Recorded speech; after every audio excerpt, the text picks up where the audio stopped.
Nyuwun ngapunten Pak Mubarok. Terus perlu saya sampaikan.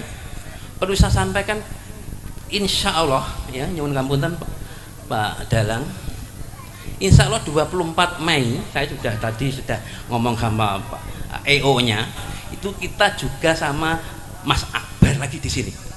Amin. Berikut Mbak Niken. Nyuwun ngapunten lho Mas Akbar domblong lho. Lho, apa Mas Akbar gak dikandani bapake? Nggih, guyon iki ya. Ya guyon ya. Itu perlu saya sampaikan, kita tidak akan panjang lebar karena wajahnya padat.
babar pisan ora krungu kabare sajake rada lalen mung tansah dadi impen yen pinuju deket lagi SMA merahati wes mari kangen muga-muga tansah teken hatiku dadi tentrem ambulane trokan kaca mari kangen mula sirane trokan kaca Hoi. Hoi.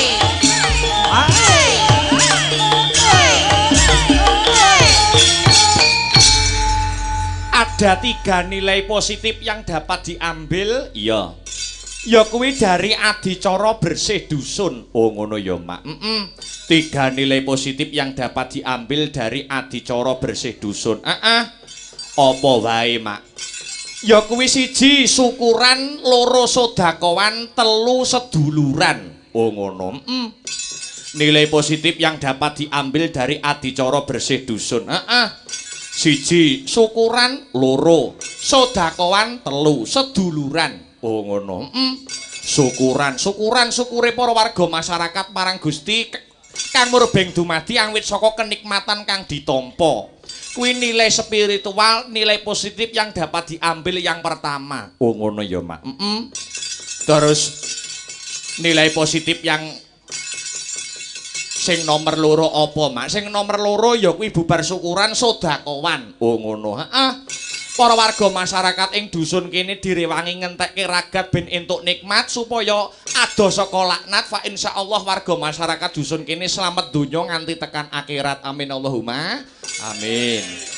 Terus angka 3 bubar syukuran sedekawan ya kuwi seduluran. Oh ngono.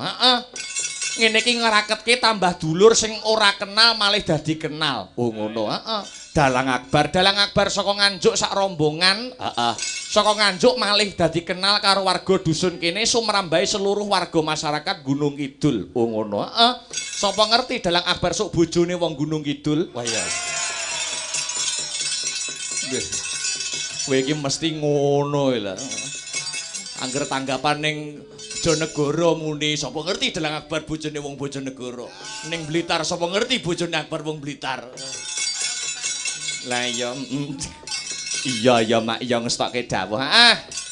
Pagelaran malam ini juga disiarkan langsung lumantar channel YouTube. Channel YouTube ya kuwi channel YouTube Astabrata Media. Wo ngono. Wah iki tehe metu. Tombo adem, Nduk. Oh iya. Tehe metu nggih. Sayange 1, sayange apa? Kopine dalange durung kuwi. Engko kowe iki kok dremis. Ora Nduk, ora ya. Ya alhamdulillah Agustus kebak berkah, Agustus kebak barokah. Ternyatane kanca-kanca tetep kudu semangat mergo awake dhewe iki calone ora leren nganti tekan Agustus entekno. Oh ngono. Sesuk wis balik meneh ning Nganjuk, bengi ana ayane Nganjuk. Oh ngono ora leren. Kudu tetep semangat. Jenenge ngabdi labuh nyang budaya. Oh ngono ya, Mak. Kaya ngene iki awake dhewe ya melu belajar, melu sinau no. Oh ngono. Ana tetembungan seje desa mawa cara. Selerane para warga masyarakat ki beda-beda. Oh ngono. Dadi awake dhewe pentas ning Gunung Kidul ki isih golek selahe. Oh ngono. Mergo dhewe pentas ning Nganjuk, warga masyarakat Nganjuk ki senengane wayangan sing model ngene. Iya. Pentas ning Kediri, Kediri ki senengane cak pakeliran style model ngene. Ning Tulungagung ngene. Gunung Kidul beda meneh. Mula awake dhewe ning kene sak bisa-bisa klungsu-klungsu nderek udu. Iya, sak bisa-bisa atur panglipur ya sak gaduking nalar sak kadaring manah ya no. Iya ngestokake dawuh, Mak. Ya sadurunge ngaturke tetembangan kang maneka warna, iya. Sinden-sinden, iki luwih afdole, ya. Ya kuwi ngaturke tetembangan kang jumbuh kelawan swasana, tetembangan kang jumbuh kelawan kahanan. Apa, Mak? Luwih dhisik aku kepengin ngaturke ya kuwi lancaran bersih desa. Oh ngono, Mak. lancaran bersih desa kanggo salam pambuka, salam mukadimah dari anggota Sanggar Seni Astabrata kanggo warga masyarakat dusun kene. Oh iya, ya. Dibawani luwih dhisik minangka dadi salam pambuka utawa salam mukadimah. Nggih, ya. Monggo Mas Heru dipun salirani bawanipun bawa lancaran bersih desa. Monggo Mas. Apan niku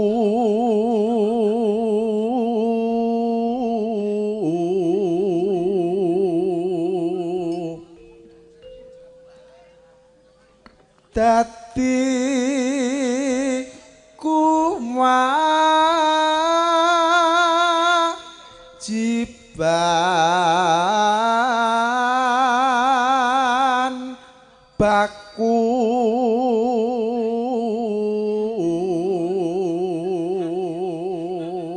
uga terima kasih untuk kanca-kanca sound system. Ya, iki background audio nggih. Leres nggih? Oh nggih, background audio. Iki sone biasane digawa karo kancaku. Ya dalang saka Mbayat nggih. Mbayat nggih. Nggih, Gunung Kidul, Pak Surono. Ya, pepundhene awake dhewe. Monggo Mas Her, lanjut. Ayo bersih desa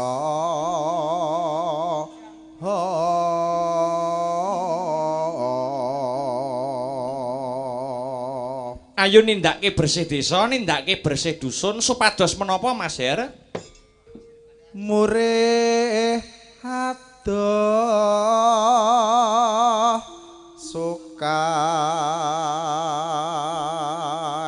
sakit.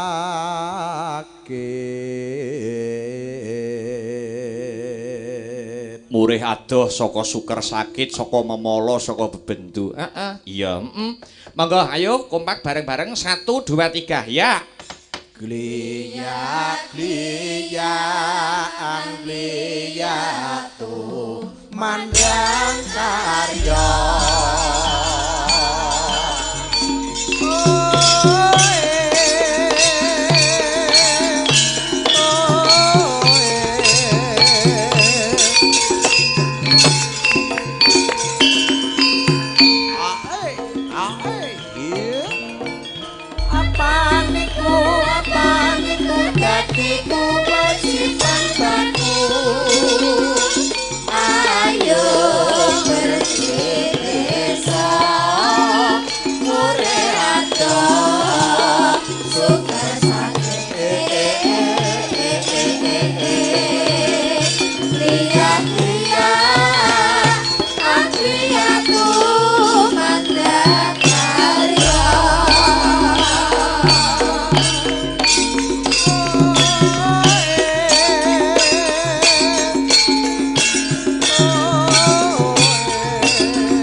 ana nawala kang tumiba ana ing pangkon iya diwaca menyelam sambil minum air iya heeh Assalamualaikum Mas Dalang nyuwun gending nuwun inggih menika sambel kemangi saking kula ya Mbah Senu ya kalih kelompok rewang oh ya nuwun ya mengko dipinangkani ana meneh no iya Assalamualaikum Mas Dalang nyuwun gending kutut manggung dipun bawani. Oh ya,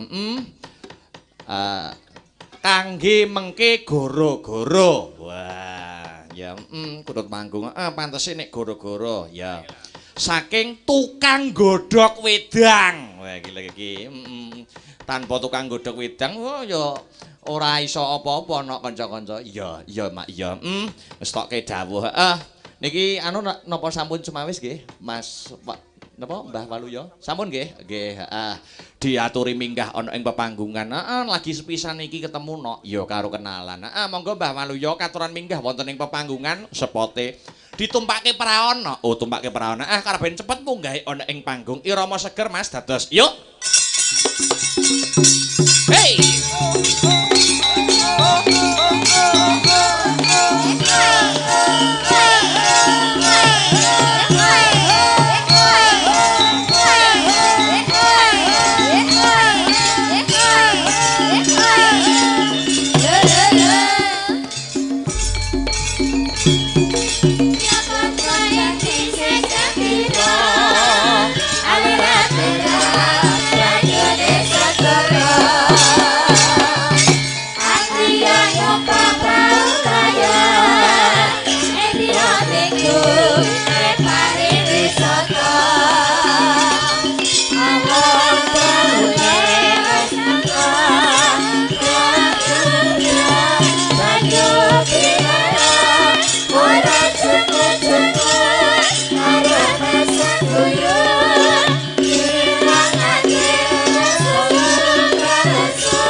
Yo sekali lagi yuk, pinangan suasanane. Ya.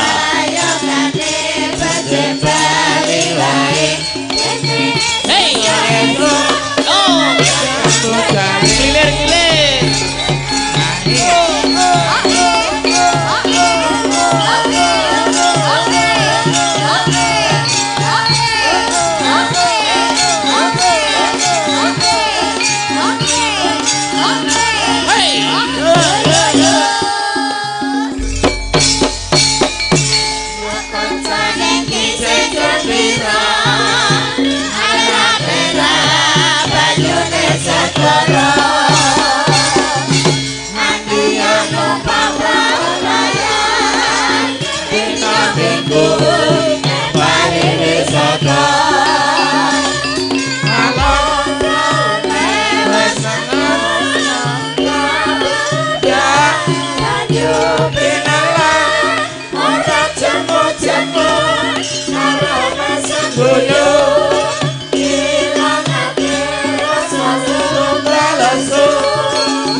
Wilujeng dalu selamat malam Mbah Waluya.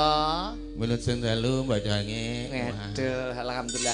Niki setunggale nderek tepang Gladiwano. Injih. Ibu sinten? Niki bojo kula. Aku tak tepungan dhewe. Wah, lah ya aku ndak ya kono. Agi pisan iki lho aku nyawang bayi kok bagus kaya. Mangke. Sian rumas aku ketemper bojoku. Injih nderek tip pangan malih. Nah, nggih nderek tepang sinten asmanipun Bu? Nami kula Suhin. Oh, Suhin nggih. Nggih, kula niku sisihane Mbah Waluya niki. Sisihan garwa nggih. Sisihan apa garwa? Nggih sok nyisih nggih sok mboten. Mboten maksude ngaten. Kula nak nembe sepisan ketemu kalian Ibu Suhin nggih. Nggih. panjenengan mau berkomentar yo dalange baguse kaya ngene. Napa nggih? Anu to nggih, rak 11 12 to nggih kalian ke garwa. Kaya jambe sinigar. Nek menika jambe ingkang alus menika ingkang pangan codot. Kok ya ora ngono kuwi to Pak Ning, rumangsanono. Andekno. Wong niku ten weekend pun grenang-greneng lho. Grenang-greneng kados tenan pundi? lho Bune nek kowe iki nyawang dalange wah kaya cilik aku biyen. Apa cilikmu biyen ya kok ngono kuwi? Kowe iki mengarek ngunekke aku elek wis dadak menggak-menggok. Ora ngono nek biyen jaremu ganteng putih ngene iki. Aku ki ndek semboyan. Aku ki wong lanang to. Ngerti wong wedok ayu apa elek, wong lanang bagus apa elek ki gampang.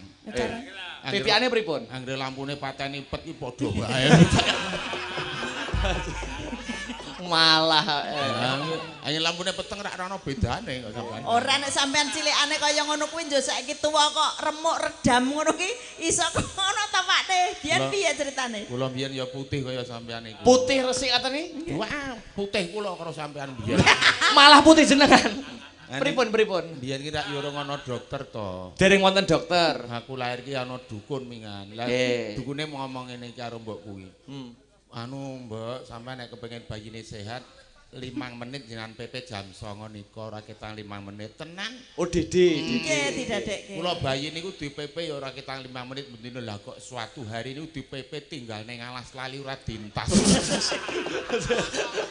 Apa enek wong tuwa kok lali ora ngentas bayi. Lah terus mbokmu piye? Nah mbokku ya ning alas ya jam 4 wae lho cincing ora ngerti soru. Waduh. Aku kayal-kayal ning ngarepan saut-saut. Sing disaut kan apa? Nggon lambe. Kula arep dadi ora demes. Iku ket biyen. Oh wit biyen. Lah niku disaut kalih mbok kula nggon lambe niku nganti suwek. Nggih. Anu lho Bu Suhin, Mbah Nggih, Waluyo. kados pundi? Kula nderek nempel kamardikanipun, kula lari saking Brang Wetan. Nggih, kirang kula sak kanca mila menawi wonten kirang tata krama, nyuwun ngapunten. Panjenengan tiyang asli mriki to nggih. Tata kramane mesti jangkep. Nek kula tiyang saking Brang Wetan. Kula niku saking Turki. Tak kira asli mriki tibake Turki to. Turki ki luar negeri ngono kae. Turunan Gunung Kidul. Tak kira nek Turki luar negeri. Tarane turunan ki. Tak kira nek turunan kire. Jane kula mau ki ora arep tegel lho. Lah iki malah luwih tegel. Ampun ngomong ke kirek. Lah napa? Ora oleh mangan iwak kirek. Kula niku contoh kula ora tahu jenenge. Berarti panjenengan anu nggih. Apa ki agamane kuat ora tau nyicipi daging kire. Ya gur duduhe. Lah tetep ora entuk kok. Yo panggah ora entuk. Nyenggol wae ora kena. Oh, ora. Tegese duduhe jangan beningan dini. Oh, duduhe jangan bening to. Lah nggih, aku ketemu dalang bagus, enom pinter iku mongko larang mbok kapan-kapan dijawai dhewe nganti tekan larang ngono ya. Rasaku mari mati mung seprono kae ya.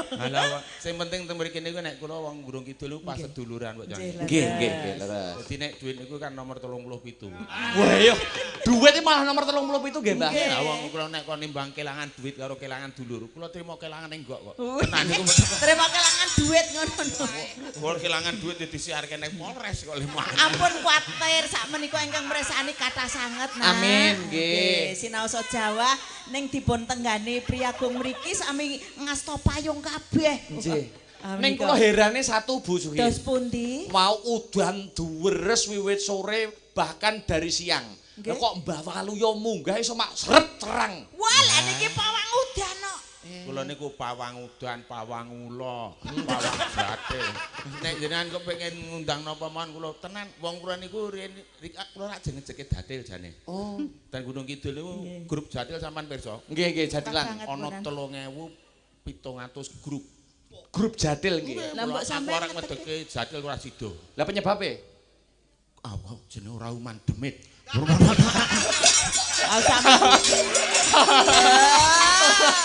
mandemit. Alasanmu ki ora masuk akal. Ya jaranane ora kudu nganggo demit. Lah niki lho.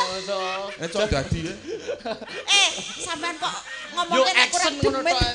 Kanca kula niku jatilan wis tau lho. Heeh. Duadi kowe esuk nganti sore disiram ramari, dipangan apa-apa ramari bareng janem tinggal kancane nganggo truk. Ngenteni. Anu dhewe kesel karepe dhewe nggih. Nggih. Ngono kuwi jenenge kabudayan niku ning kono iku. Nggih ning Kawarna. Nggih, kula niku arepa dagelan rapati payu niku anak kula ya telu niku alhamdulillah dadi kabeh. Alhamdulillah kula nggih Dadi anu apa? maksude kula niku nggih tunggal kula 3. Nggih. Kula ragil. Jenengan 3 cowok cewek, cewek cowok cewek. Cowok sedaya. Padha berarti plek. Kandhane aku ki padha karo ki apa-apane padha kok. Ora tunggalmu ki dadi apa? Lah sampean diutang mboten? Lho ya ora duwe no. Ah kula sing ora padha sing kuwi. Kok berbedane kur kaceke utang lho. Lah ya utang iki. Wong panci wae nyeringgitan kok iso-isone. Aja madan-madan. Pripun? Putrane jenengan 3 dados sedaya. Lah sing siji ning Polres. Alhamdulillah polisi nggih Kapolres. Ditahan. Walah, ngono kok dadi lho. Lah iki ya Lah kowe kira ya Diamini lho karo kanca-kanca. mboten napa-napa anak kula wedok janjane.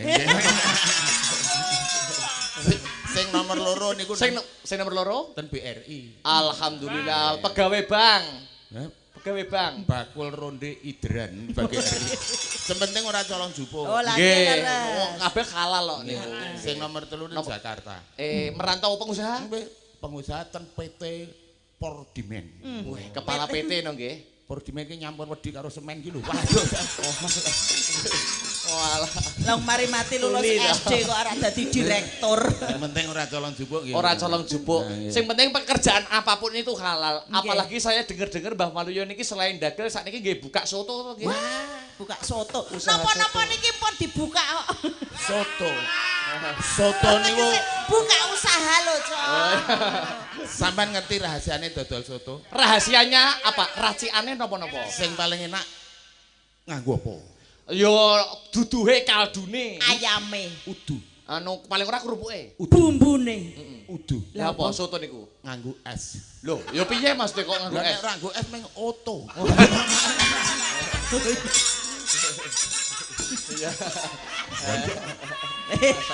Tak kandhani to, Mbah. Apa? Rak ya aku ki sedulurmu to. Upamane ora dadi bojomu ya aku wis sedulurmu. Iya. Lah mbok yo sekali-sekali digratisi ngopo to? Ora aku ki buka soto anggarane kanca teko aku ndelik kok. Mergane napa, Mbah? Lah aku ndak gratis to. Tapi nggih teng Gunung Kidul mriki nggih sadiare soto nggih. Wonten griyane Teng mriko. griya. Oh teng griya. Yen kula niku jenengan pirsa sik desa sing duwe kesebelasan sing terkenal. Lho, napa niku? Kacamatane terkenal. Lho, napa niku? Sing duwe kesebelasan jenenge Ngliparful. Oh,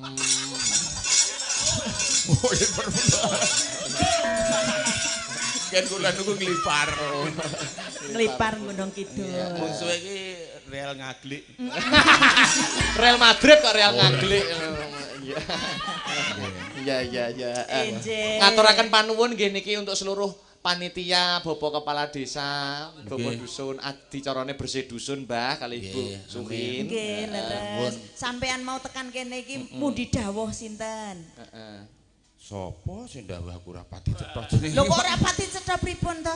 Ning yes. Niki wau sampean ya wis disangoni. Wis. Saka Pak Senen. Heeh, endi to? Ngersake apa kuwi mau? Anu nyun pangapunten panjenengan saking Nganjuk. Nganjuk. Monggo Nganjuk iki nggon Jula-juli lho. Gek terus mongko sing diras Sing dikersake Jula-juli aku ki wong menungso Jogja aku ngono. Ya ora apa-apa, sak iso-isone no.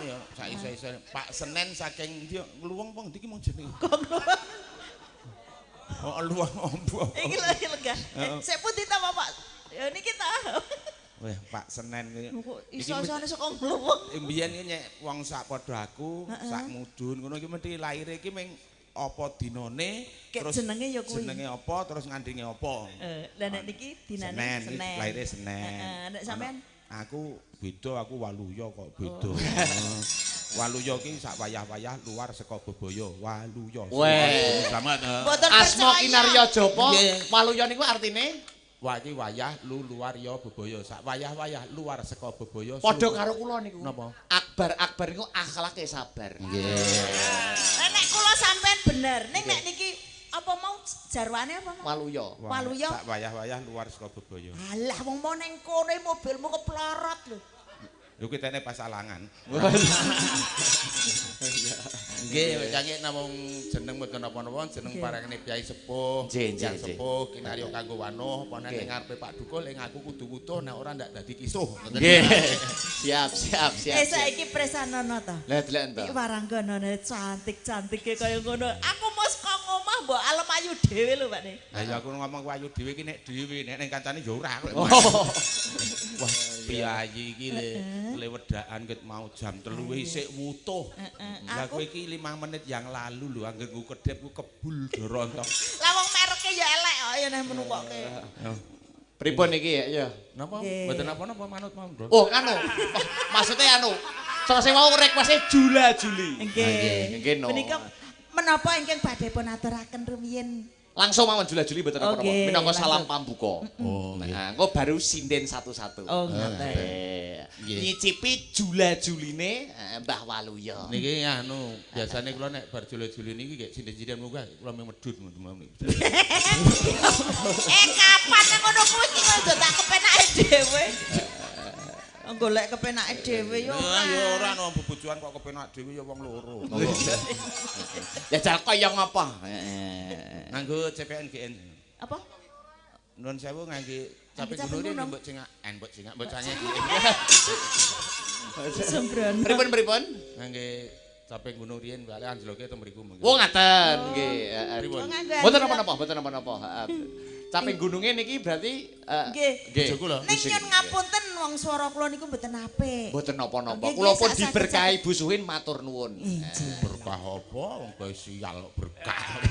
Senengane kaya ngono lho nek wong dialem kok ora trima. Tuwa iya. Lah nek tuwa ki njot ngapa? Apa nek tuwa ki apa pigat? Lah ya ora ta? Nggih, Mas Heru, pun tuwa to. Heru sapa? Lho Mas Heru ki. Tenane. Kok kenal? Nah, aku krungu mau sampean ngundang mau. Oh iya. Aku kok lali to. Tak kira ki kenal suwi ngono tak kira. Ora ono kepenuk. Kepenuk aku kepenuk aku pisan. Jading Sing ngendangi Mas sapa jenenge? Ayo. Ampun basa Mau sing ngendang Mas Arya. Kok iso roh lho? takon. Kuwi sadurunge kelakon wis ngerti mbok cange. Ora dhisiki kersane sing Ya kuwasa. udu lho ngapa. Tapi ganti kok iki meng khusus jula-juli. Iya, nika Pak D Prapto. Nek kuwi kleru nek kuwi. Lah sapa? Slamet. Lah ya mergo Prapto, mergo slamet. Dadi mergo Prapto. Iki Mas Agus, Mas Heru, Mas Dedik, Mas Yanto. Ngawur. Senengane sampean ki ngawur lho. Kita campluk siji-siji mau sana jenenge Dedik semen iki. Renek blas renek. Ane ya ora iki kalau ora. Ya wis Eko. Renek blas renek. Ayo sapa neh ngawur neh. Supri. Renek. Yanto. Oh renek. Teguh. Renek. Kuwi iki jeneng Gunung Kidul ya. Ya. Kamarudin. Ora nang kamare. Kamarudin. Ayo. Mangga, busukin. Saben bengi. Nek biyen. Heeh. Nek sakniki 3 sasi pisan ra mesti. Sik nyun sewu. Ki mumpung durung kebacut, iki dijeglengne mboten? Nderek mawon. Jeglengne, tor jeglengene tor. Tak duduhi aku duwe anak buah Mbah Waluya. Pun ngerti kula. Jiret. Lah kok ngerti. Lah kuwi mau. Oh. Lah niki ayo tor, rene tor. Heeh. Niki sing jegleng ben niki Mbah Waluya. Wah, niki priyayine gagah gedhe dhuwur, kulite kuning langsat. Oh menika. Nggih, Mbak. Kuwi pengendange wis jos sampean nek capek gunung kudu jungkir walik saka kene iki. Iya. Capek gunung ki toh ndrasno kok. Heeh. Ayo tor ya. Heeh.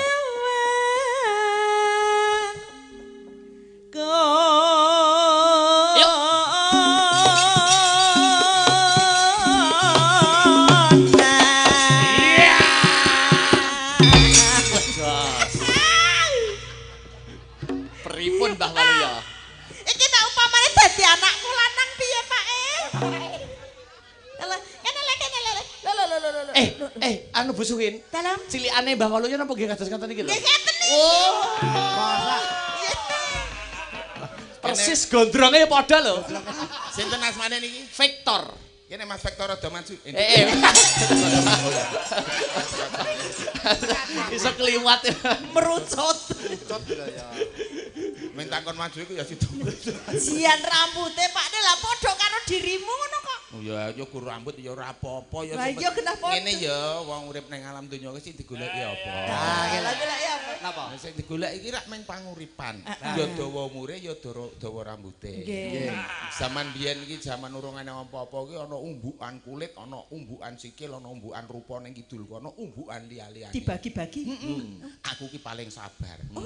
Lah Mas Akbar iki dhisik dhewe entuk kulit putih. Oh nggih. Terus? Terus kowe jupuk entuk wedok. Iya, terus? Lah aku ki keri dhewe. Entuk apa? Entuk rupa elek ning entuk sing dawa rambute. Ya Mas ya. Aku ngerti. Arepe mau arep dawa rambute. Lah itu ta Le? Iya. Artine liyane ta mesti. Ya ngerti ya syukur nek. Telek. Dan ya karek kecretan ya wis ngene iki. Nek kowe biyen entuk bagian apa Le? Kula niku riyen nyun sewu. Kula niku asline lahir ceprot iku dawa. Hah? Kula lahir Dur. dhuwur 2 meter. Lah kok iso dadi semen iki? Kok iso mengkeret? Apa? Kok mengkeret? Kok mengkeret iso? Lara-larae kepiye kok iso dadi stugel ngene iki ya? Kula lahir ceplok tak 2 meter. Bapak kula isin lho pohan di anak kaya ondo dhuwur nglolor ngono to. Ha diketok. Halang ngetok lah pas mati lampu. Oh. Terus malah dadi stugel ngene iki. Iya. Tak kira mlakune sabar gek mengentuk cuwilan ning. Ya salah siji kuwi. Lanjut Bu Sukin. Yen memajang among karo Kene li rada jembar kene mumbul wer apa-apa. janur kuning.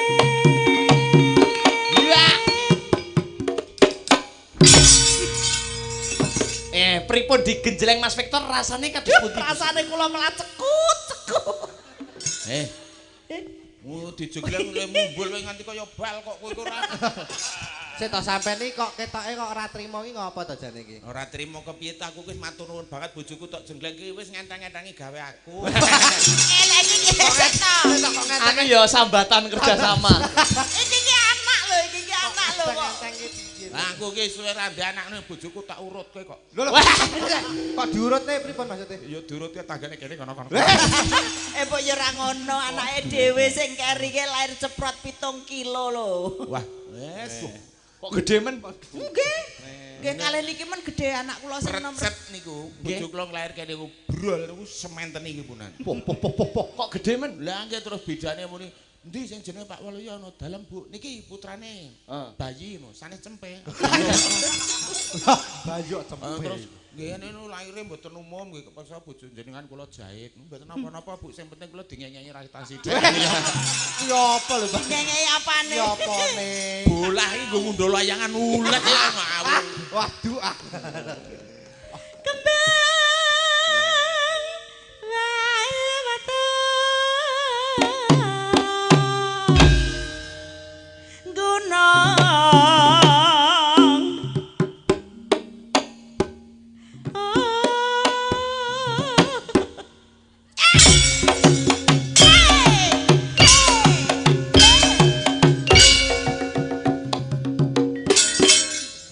Pripun Mbah Waluyo komentar panjenengan? Niki pun enak sampe tenan. lincah, luwes. Heeh.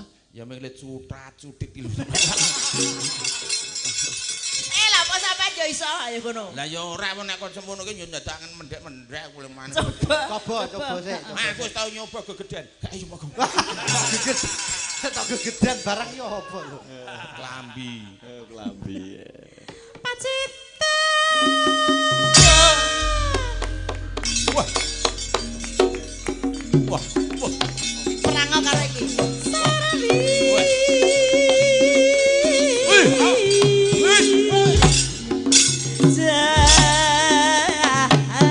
Joget yo.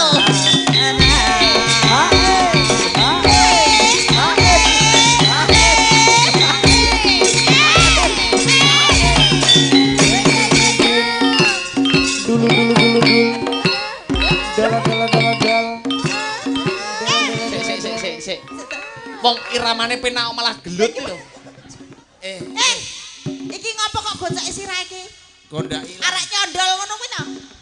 Aja ya Le, tek bapakmu ki bodrone ya kur iki. Aja. Aku wedi nek kena celurut semaput. Walah ngopo duwe ya. Ya duwe. Ora ketang. Duwe. Gak aku ya. Yo.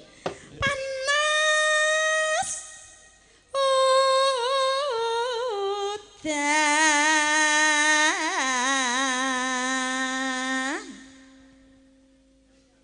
Panas udan. Udan panas aling-aling caping gunung.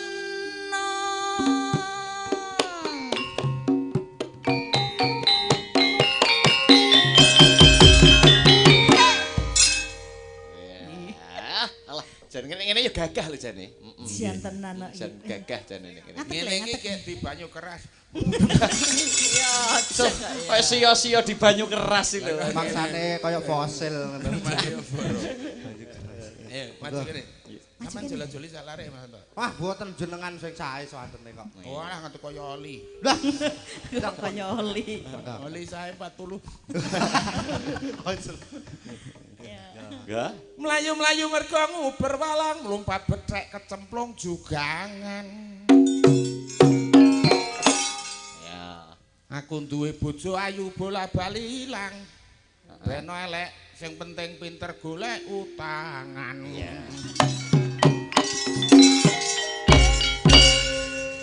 Ngono kuwi lak minggu ya nane.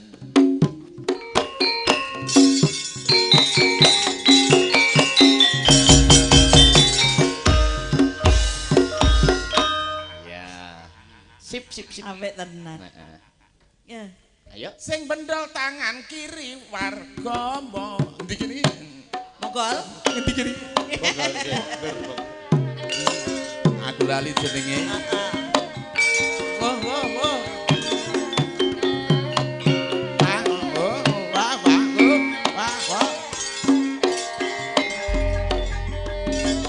Nuwun sewu katur para pamirsa. Ingkang sampun kersa rawuh dalu menika. Monggo dulur sareng-sareng sami ndadung muga tansah pinaringan kalih sambekol. Lah nek niki ngono jarene ngelak wayangan ajeng sepisan kana kanggo hiburan sing ping pindho nguri-uri kabudayan wayangan nganggo tatanan mergo kena nggo tuntun sing abot pancen ngono lan sing dadi dalang ning ngarepe ana kelir karo wayang lungguhe sila ora kena jegang iki ngono terangane dalang sing wis kondang dalang iki pancene bagus ngendikane ora kasar mesti halus piyayine ora kakean wuwus apa-apa mesti ora ngapus iki ngono kabeh lak para wiyaga mesti dhisik anggone takon sopan santun yakin mesti lak dijaga ngelingi sing digelar dulur iki ngono budaya Jawa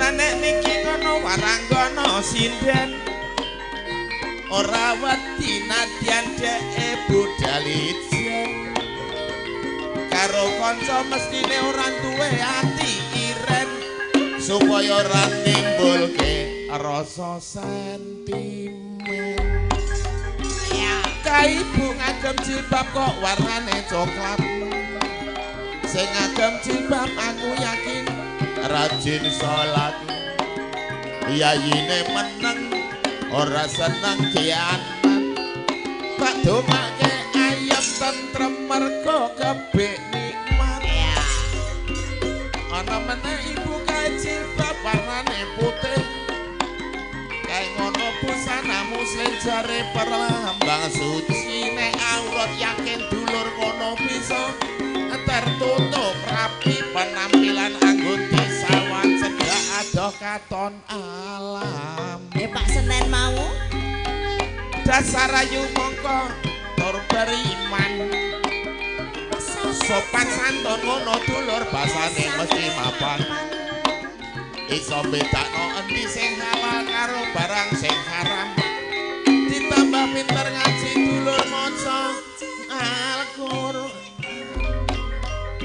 ning atiku dulur kadang isih rumangsa heran apa Pak De nek nonton sawadon ngono dulur nganggo pakaian rupane ayu awak putih kok ora dieman ngalor kidul kulon ngetan rupa ayu digawe pameran ora larang dulur kabeh wong wedok ayo do aksi ning aku ngelingke ayo dulur sing hati-hati kasus pemerkosaan itu kadang sering terjadi mergo akeh bocah wadon saiki sing padha pamer bodi nek bojoku iki pancen angel tak kandhani tekan aku le nyandang nganggo karepe kaya bocah saiki oke awake rada lemu monggo ditambah bokonge gedhi lho tau nganggo celana pendek persis precil ditaleni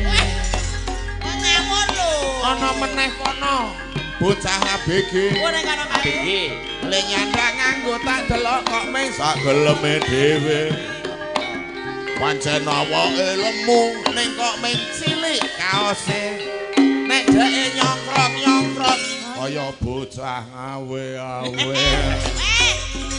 sing mangkelke iki kono dulur bojoku dhewe lha pelek tau lho ning pawon mung nganggo celana sakmene nek nunggu geni kok genine mung mati wae bareng celanane bedah genine murup dhewe pon nglarani atine wong wedok nuwun sewu para ibu sugeng rawuh mongko niki dalu-dalu sesuk gotong royong kudu mesem guyu yen kepengin desa kampung enggal cepet emat ning do eling dulur ayo marang pangeran ngeling ana nyawa iki kabeh ana mung nyawa gaduhan nek bondo donya dulur yakin iku mung titipan derajat panguwasa iku kabeh mung sampir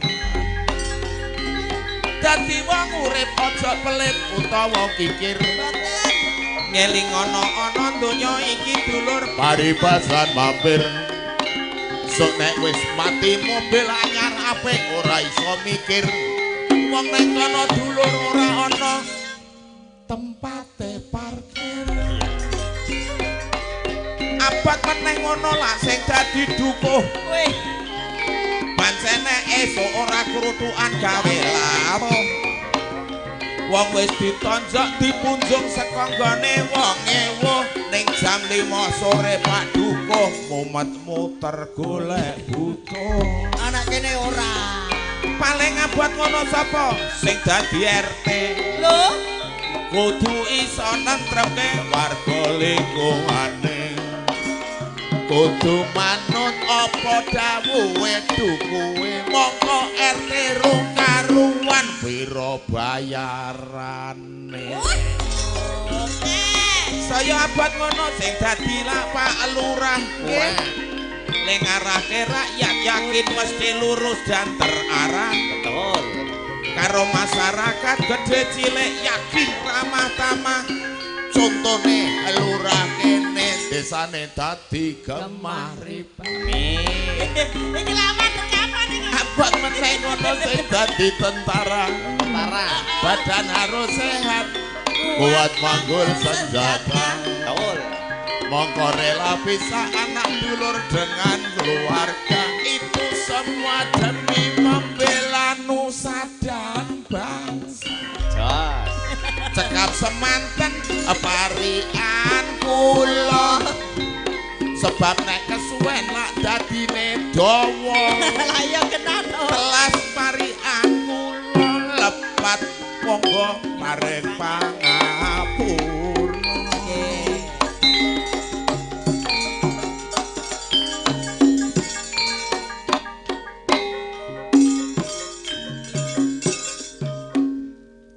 Iki siji sing urung kok.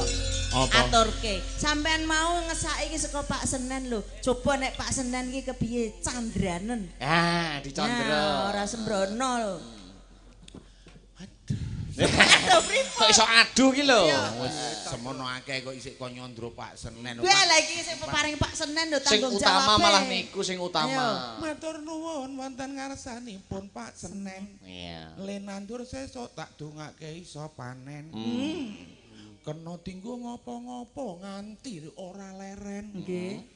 Kabeh rezekine tansah lumintu kaya banyu kalen. Kok iso? Iso lah latihan nggih Pak.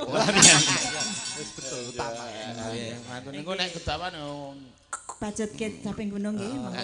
Nggih. Pak Senen sampun nggih Pak Senen. Nggih matur nuwun tak dongake peparing pokoke ora lepak pangso kebang. Amin. Kuasa teles sing kuasa sing males. Amin. Kuasa garing sing Lah nek kuasa kepengin arep mesti sugih. bakal peparing. Kepengin arep sugih ya ndonga. Kloso bedah sing kuasa maha murah.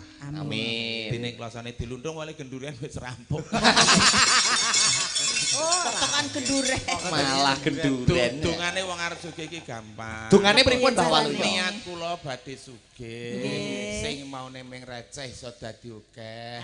Sing maune selembar iso dadi pirang-pirang miliar.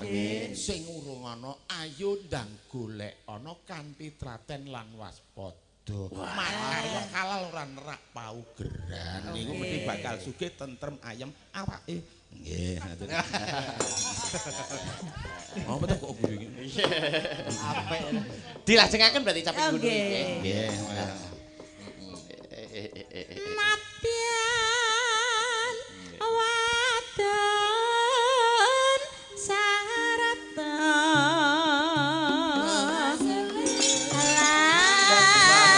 Joget kira.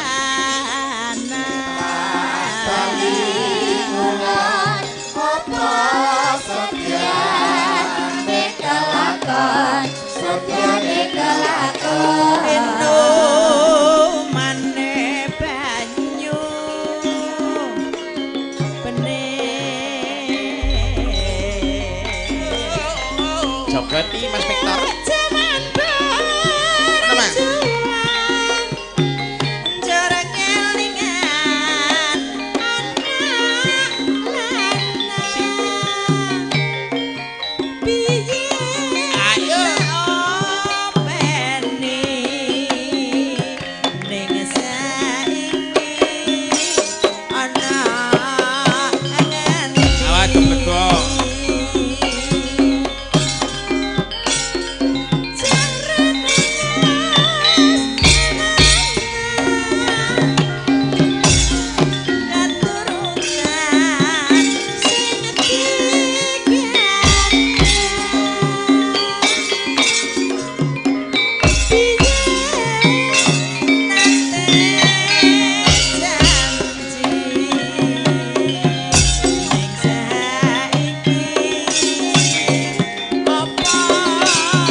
dinas mongko format. Kok lebih wit rada suwe sithik men ngene iki sik. Iso malah ditangkap. Yuk. Bisa. Apa? Gunung desa.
jogetane. Jogetane. Luar biasa toh. Nggih, tanpa nganggo sayang. Nah, wis tegase Mas Victor. Mimi. Kok sangoke dot ora emang. Ngawur. Nggih, menika sampun dilajengaken kalih presiden-presiden. Nggih. Ben anu Mbah Waluyo arep busuin ben kenal karo presiden. Sik pundi? Anu langsung dua Mbak Yolanda sama Mbak Lucy nggih. Oh, nggih. Yuk disepoti ca. Coba kaya ngapa? Yuk, yo. Maka. Hey. Aku orang gomo payung sikile diseret jamaane mengkon Surabaya geger ngisine Madiun Jakarta jadi rukun tetap merdeka.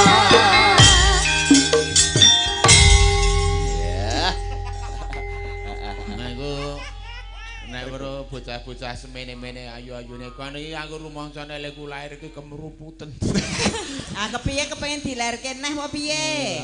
Lah nek pengen dilairke meneh engko busuhin nggo sapa? Wah lha ya rada rono nduk cedhak karo mbokmu gedhe. Nah ngene. Asmane sinten? Kula Yolanda Pak Dewaluyo. Abape karo kowe beda. Abepe pripun Mbah Waluyo? Sapa mau? Kula Yolanda. Ampune kok bulunge roti lho. Coba nek aku takono. Sapa jenengmu? Nah, ini kepencok gude. Ngawur. Daleme ngendi, Nduk? Kula saking Ponorogo Jawa Timur. Welah, Ponorogo. Takoni sik sekolah napa Sekolah apa kuliah? Sak menika sampun lulus. Alhamdulillah. Kuliah maune. Kuliah ten isi Surakarta. Oh, jurusan apa? Jurusanipun karawitan. Oh, berarti nabeh. Nabuh kok nabeh. Nabuh. Nabuh nabeh. Iya ya. Anu ya Nduk ya, urung kagungan apa tegese pacar apa meneh garo ora urung to? Dereng. Sing hati-hati ya Nduk ya. Pripun? Soale iki cara jambune kowe iki mlinir-mlinire saiki akeh codot ing kliwat. Ya wis lho. Codote iki ndi? Kok muni codot karo nyawang yoga to? Lha kok berdasar aku ki kero. Akhirnya nek ngarani ya. Iya, sing hati-hati ya Nduk ya. Iki asmane sapa? Kula. Lah iya apa mbahmu? Wilujeng dalu Pak Waluyo. Iya Nduk. Nami kula Lucy. Dilusi. Lucy saran mawon. Lusi ora anggo dining Lusi tok. Iya. Sampun kuliah napa tesih sekolah napa? Sami niki. Oh padha. Nggih. Janiki lho padha. Lah Padha iya. kuliah, padha. Ora ana kuwi duwe anak ki dikuliahke ra kok sampean kuwi. Lah kan niku to busuin nggih riyen nggih kuliah niki. Oh, boro-boro. Kula niku SD pun dirabani kalih Mbah Waluyo niki yo. Masya Allah. Kula niku sing lulusan UGM. Universitas Gajah Mada. Urip gumantung maratuwa. Nggih. Daleme pundi Dek Lucy? Daleme. Kula Wonogiri. Oh, kene metan kene. Nggih namung mriku. Iya, karo nggone Pak Arjo. Niku Arjo sapa? Sik aku gong paham lho Ki. Napa? Aja bahas sing aku ora paham. Arjo ki apa Mas? Mosok Pak Wonogiri ora ana sing jenenge Arjo ra yo. Iya niku. Nggih. Ya tak dongake kalih sing sami kala sekeru pidot sumbu ingkang ngene mbutuhe keng tejo rayu. Jane ngomong apa? Dicoba suarane jawane. entek. Ya Nduk. Ngaturke lagu Nduk apa sing lagune Nggih kira-kira. manut Iki anu pamundhutan. Mbak Lucy lan Mbak Yolanda. Nggih. Ane permintaan dari konco-konco FMA, konco-konco yang memantau lumantar YouTube, wonten Podang Kuning kalih Taman Juruk. Podang Kuningnya dulu aja nggih. Oh nggih. Podang Kuning. Awake dhewe semingkir ndak marai butek-butek iki. Oh iya. Linggo ngendi Pak e? Wis manut sembarang. Oh niki. Lungguh ngarepan kono. Ya aja dadak ya. Napa jenengan kali niki, Pak? Niki. Kowe iki sedulurku iku sedulurku. Nggih. Sedulurku. Aku mbiyen ya kok ngono kuwi nek didusi banyu uyah karo iki lho. Ah iki Ketok santri. sampeyan nek karo sak asrama karo iki genah wangun. Iya kae iki wong ngeyel diomongi kok padha-padha ning RSJ to. Aku karo kae lah kono ki nembang rekane mono aku ya di kunci dibukakno aku ya wis mari empun Pak aku ditokke lah kok kae rekane nembang. Heeh. Aku masih seperti yang dulu. Oh berarti urung mari. Anu dibawani dulu. Smorondana, ya Mbak. Ya, yuk siapa dulu? Monggo. Nadyan wujud temong paksi. Suarane apik. Apik. Ning Pripun? muni pas wujudmu kok mau ngerti aku. Tersinggung ta. Nah, dia wujude ngono iki ngerti aku to pas wujude ngono. Mbok diartekke ayo. Monggo peksi iki manuk. Oh iya. Ya tak artek. Artekne no Mas ben penonton saiki paham. Iki mau nadyan wujude mung peksi. Artinya Arep rupane ning manuk. Ayo.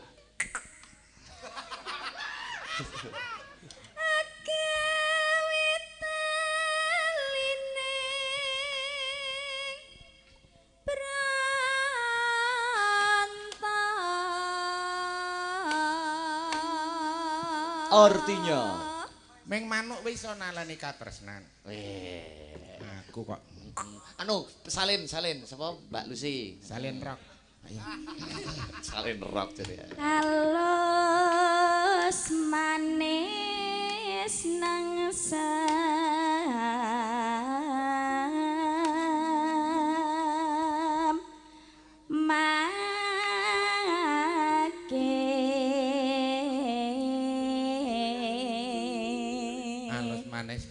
Manuke alus, legi, nyenengke.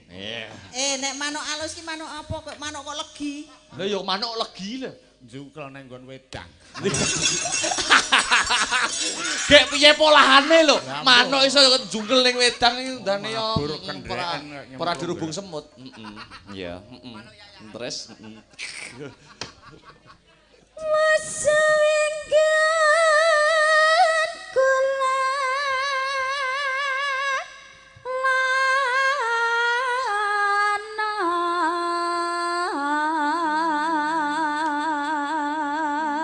Wis suwe le yak-yakan tekan ngendi-endi. Mbok tembung iki digawe yak-yakan iku ya nduk ya. Lelono kok yo yak-yakan. Ngono yo yak-yakan. Terus golek isi podang pita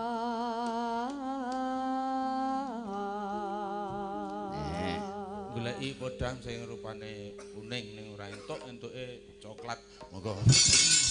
apa enek podang warnane coklat? Enten nggih kula ngingu kok. Oh, nggih coklat klat-kat ngoten. Ya kadang-kadang ya ana coklate, kadang-kadang ora. Ora dong kok. Nggih, ndase coklat apa rada abang ngono? Rada abang. Wah, iya. Mboten wong aku sing makani wae ora ngono kok. Ngapa? Rupane iki ora coklat, ora abang. Ya kowe ora nggo kacamata nek kowe kacamataku ki cetha. Alah kacamata kok ngono pamerke. Wah, niki kacamata pembesar lho. Oh, ngaten nggih. Nek mresani anu sindan-sindane kowe lho. Saya jelas. Lah kowe iki tak nggo sepisanan aku turu karo bojoku kelakepan kowe arep duntal boyo. Dan sia-sia kok Mas aku. Ya. Ibu bunga ngatiku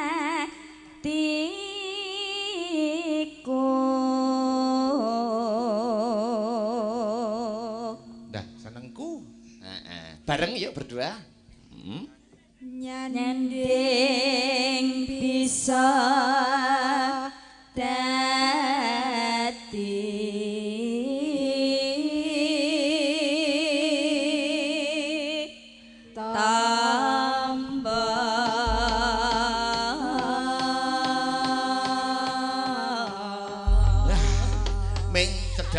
iso dadi obat.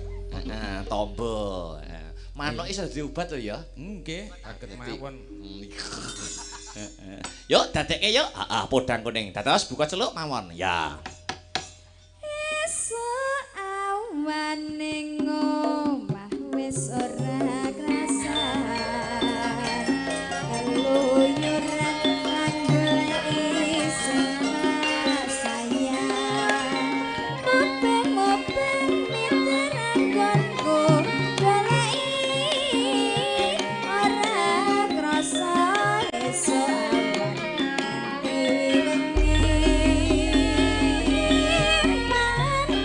manyen nganti liya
Podang kuning sampun ngatur. Sampun kindadosna panglipur. Iya, heeh.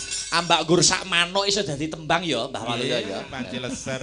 Niku modale bojo kula niku nggih mung niku. Oh niku. Jane sampeyan iki waktunya Mbah Waluyo. Jenengan kan seniman pun senior. Waktunya apa itu membuat kenang-kenangan itu berupa lagu.